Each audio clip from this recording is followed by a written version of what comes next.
రాష్ట్రంలో నెలకొన్న petrol diesel కొరతను అరికట్టాలి. లాభాపేక్షతో ఆయిల్ కృత్రిమ కొరత సృష్టించిన కంపెనీలపై రాష్ట్ర ప్రభుత్వం చర్యలు తీసుకోవాలని కృష్ణా జిల్లా ఉయ్యూరులో పెట్రోల్ బంక్ వద్ద జరిగిన ధర్నాలో మాట్లాడుతున్న సిపిఎం రాష్ట్ర కార్యదర్శి వి శ్రీనివాసరావు.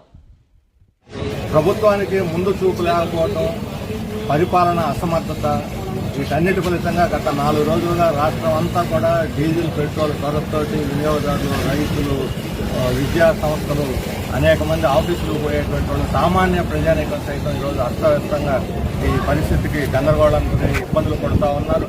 ప్రతి ఒక్కళ్ళకి ఏదో రూపంలో పెట్రోల్ డీజిల్ అవసరం ఈ రోజుల్లో.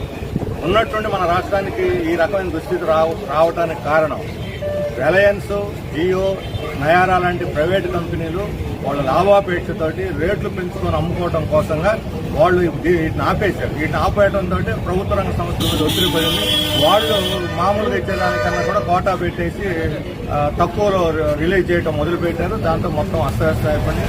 గత 2 నెలలుగా దేశం, ప్రపంచం అంతా కూడా యుద్ధ వాతావరణం వచ్చి ఇరాన్ దీంతో జరుగుతూ ఉంటే ప్రభుత్వం కనీసం ఇప్పటికే గ్యాస్ మన దొరకట్ల కమర్షియల్ గ్యాస్ ఇప్పటికీ సంక్షోభంలో ఉంది. మన రాష్ట్రంలో గ్యాస్, పెట్రోల్, డీజిల్ 2 ఉత్పత్తి అవుతుంది. గోదావరి, కృష్ణా బేసిన్లో ఈ రోజు మన రాష్ట్రానికి అవసరమైన గ్యాస్ లో 3 వంతులకు మించి, అంటే అదనంగా ప్లస్ 3 రెట్లు అదనంగా ఉత్పత్తి అవుతుంది. మన రాష్ట్రానికి పెట్రోల్, డీజిల్ ఎంత అవసరం దాదాపు అంతా మనకి కేజీ బేసిన్ ఉత్పత్తి అవుతుంది. మొత్తాన్ని రిలయన్స్ పైప్ లైన్ వేసి పట్టుకొని వెళ్ళిపోతున్నాడు గుజరాత్, మహారాష్ట్రకి. మనం విదేశాల నుంచి ఎక్కువ రేట్లు పెట్టి దిగుమతి చేసుకుంటాం. అది కూడా ప్రైవేట్ కంపెనీలు దిగుమతి చేసుకుంటున్నాయి. వాళ్ళ ఇష్టానుసారం ఒక్కొక్క బ్యారెల మీద అంతర్జాతీయంగా $20-25 పెరిగితే ఇక్కడ మన దగ్గర లీటర్ మీద 30-40 రూపాయలు పెంచుతుంది. అంటే మామూలుగా 10 రూపాయలు పెంచాల్సిన చోట 30 రూపాయలు పెంచారు. దీంతో బ్లాక్ మార్కెట్ పెరిగిపోయింది. చాటు మాటగా అమ్మేసుకుంటున్నారు. సప్లై ఆపేసి ఇబ్బందులు పాలు చేస్తున్నారు. రేపు ఎన్నికలు అయిపోతే గవర్నమెంట్ కూడా బహుశా రేటు పెంచవచ్చు. ఈ మొత్తం పరిస్థితి మోడీ ప్రభుత్వం ఇక్కడ మన రాష్ట్రంలో ఇది మరీ దారుణంగా ఉంది సిచ్యువేషన్. పక్కన తమిళనాడు, కర్ణాటకలో కూడా లేనటువంటి సమస్య మన రాష్ట్రంలో ఎవరికి ప్రభుత్వం యొక్క అసమర్థ, ముందు చూపు లేనటువంటి విధానాలు, పాలన వైఫల్యం ఇది 100కి 100.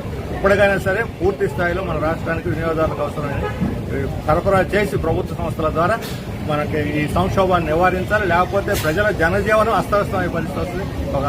అటువంటి పరిస్థితిని నివారించాలి. మన రాష్ట్రానికి అప్పుగా రావాల్సిన కేజీ బేసినట్టు 50% అప్పు అది మనకి వెంటనే ఎప్పటికైనా సరే అడ్డం తిరిగి కేంద్రం మీద. ఇది డబుల్ ఇంజిన్ సర్కార్ అంటున్నారు.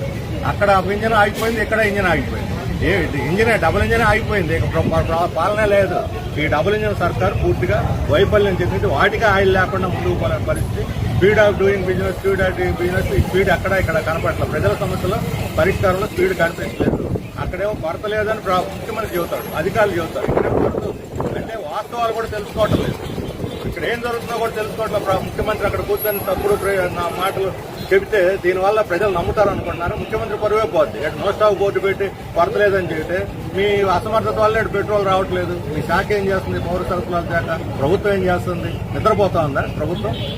అందుకని ప్రభుత్వం గత 6 రోజులుగా నిద్రపోకొని ఈ సంక్షోభం నివారించాలని సిపిఎం తరఫున డిమాండ్ చేస్తుంది.